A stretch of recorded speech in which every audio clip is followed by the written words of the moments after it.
So, let's see, you grew up in North Dakota? Yeah, Grand Forks. Okay. And how long were you in Grand Forks? Well, I left there in '52 when I went in the Air Force. What was your serial number? 17346-370. You were in Civil Air Patrol when you were a teenager? Yeah, in high school, yeah. How old would you have been then? 15, I guess. Okay. So you, I understand, had some experience with the crop dusters That's right. in North I grew Dakota? up pretty much on the airport there. Really? I knew most of the operators, airport manager. Joe, I saw those crop dusters in Ortonville. They'd go over the field so low, I couldn't, and you'd see this chemical come out behind you. That was some pretty fancy flying. I'd be the flag man when I was 13, 14 years old. Now, what does the flag man do? You have to pace off so many paces, and you got a big flag. You go out there. He lines up on that. That's how he sprayed. So you're on the field? Yeah, I'm in the Oh, field. okay. He's standing there with it. Yeah, And he's coming right at you, isn't he? yeah, you bet he is. They get so close, then you better get moving. Now, did you work with any of the chemicals that, Oh yeah, I mixed some of the chemicals and loaded. and were those dangerous for your health or anything? Well, or? when they got the real bad stuff, Uh-huh. then they wouldn't allow anybody under 21 to do it. They had to wear protective gear. Yeah. That was real. So that's when they changed their chemicals. That told you something. Yeah, there was nerve agents that they were putting down. Oh, yeah. You went to the Air Force in '52? That's right. Okay, so then what do? They train you for a while, or? I was in San Antonio for basic training. Oh, okay. And then from there I went on to tech school, learn how to be a mechanic.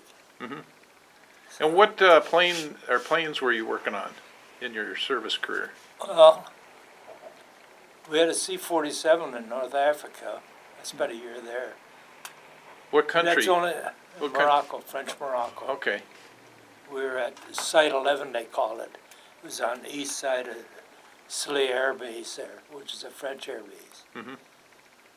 And we're out on the edge of the cork forest. Cork? Like the Yeah, tree? like cork, yeah. Oh, okay. So like a cork board was made out of this tree. Yeah, they Okay. split the bark off. Yeah. They harvest it just like you would a crop. What's a 36? A B-36 is a Yeah. 10-engine bomber.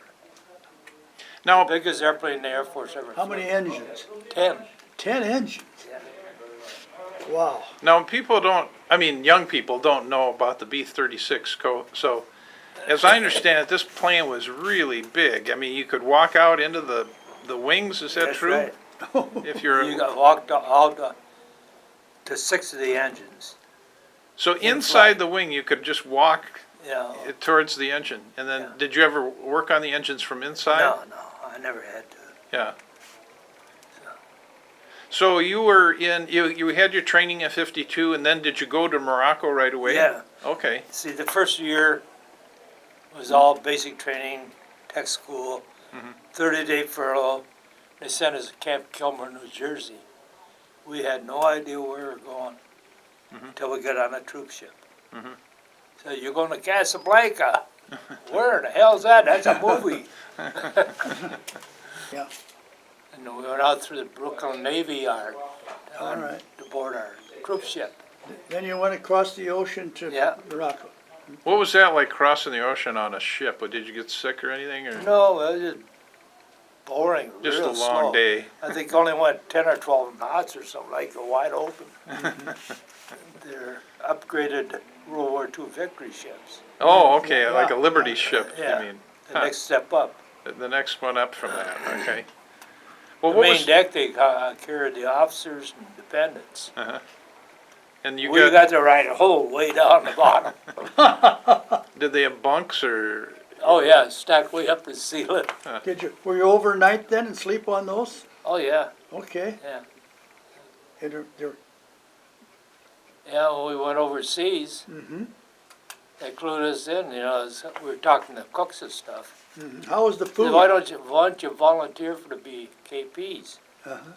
And then we ate all the officers' food. We had duck and everything, all kinds of good stuff. Okay. They got just a slop down below. And we worked in the motor pool. We just got a whole bunch of different jobs. Did you ever have to stay up at night for guard duty?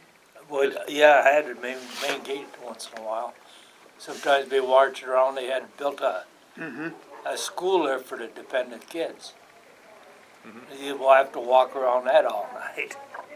Well, I've often thought how, I don't know, staying awake all night, you know, to do guard duty must have been tough to just keep yourself It going. was Well, no fun, I know that. It was dark out there and you had to, did you have a gun? Yeah, we had M1 carbines. Yeah, carbine. And if somebody advanced, you'd say halt to be recognized. Did you ever work at night? Well, they come around in a Jeep, the sergeant of the guard was.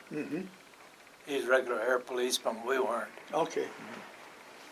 So did you would, in theory, you're supposed to challenge somebody you don't recognize, or? Oh, yeah. Yeah. Yeah. And if they don't say the right word, you shoot them? Is that the theory of it? You can if you want to. Like I say, we only had one C-47. Yeah, I got to fly on that once in a while. yeah, Help change engines on it. yeah. Well, that was the real workhorse, wasn't it, during World War Yeah. II of, That's the old Goonie bird. yeah. Yeah, the twin engine. Yeah, Yeah, the ones that you like to destroy. yeah. We called it the Jeep of the sky. Well, the C-47, I think they, That's Pulled basically the- a DC-3. yeah. Well, they pulled, a lot of the paratroopers, didn't they jump out of those? Yeah. Yeah. Well, what did you think of Morocco, or what was your experience with it? I Was really liked it in a lot of ways. But where we were, we had to truck our water in. And lived in tents for a year. First time, it was dirt floors. Finally got wooden floors. So we're up off the ground a little bit. Those weren't so bad, so. Was this like a desert or a mountain, or what kind of environment were you Oh, it living was in? all sandy over there. Okay, You're not that far from the Sahara. yeah. How many of you lived in a tent? Let's see, 2, 4, I think we had 6 or 8. In the tent, Yeah. You know, we had split 55 gallon drums full of Yeah, hot water. right. You wash your Dipped dishes? you dipped your chow tray in there, or whatever. Not very sanitary, huh? No. Yeah, I think Vince lived in a tent in Italy, so Yeah. he's familiar with the, I lived on that like that for a whole year. Oh, sure. At first, you're lucky if you got one shower a week. Finally, they expanded the tanks and all that, and we trucked all our water in. I came home for 30 days there, and then I went to Roswell, New Mexico at Walker Air Base. That's where I got involved with the B-36. yeah. And you were doing the mechanic, Yeah, I was Work- a mechanic in the 6th Field Maintenance Squadron. yeah. So the B-36 was actually the first nuclear bomber then, that the U.S. was? No, the B-29 was. Oh, that's right, okay. So this was the next generation Yeah. after the B-29. Oh, they had 2 huge bomb bays on those things. And that was an incredible airplane. I've just seen pictures of it. I don't know if they have one still flying anywhere. No. I think there's 4 or 5 in existence. All grounded. Now, this was before the Roswell whole alien story was concocted, or? That happened before we got there. We Oh, never heard okay. anything about that. Not a word. Yeah, That that's, B-29 had a twin bomb bay. in it. Yeah, Yeah, but these are way bigger. okay. Our wing commander, Colonel Martin, we had the bombing competition for all his SAC. That must have been 54.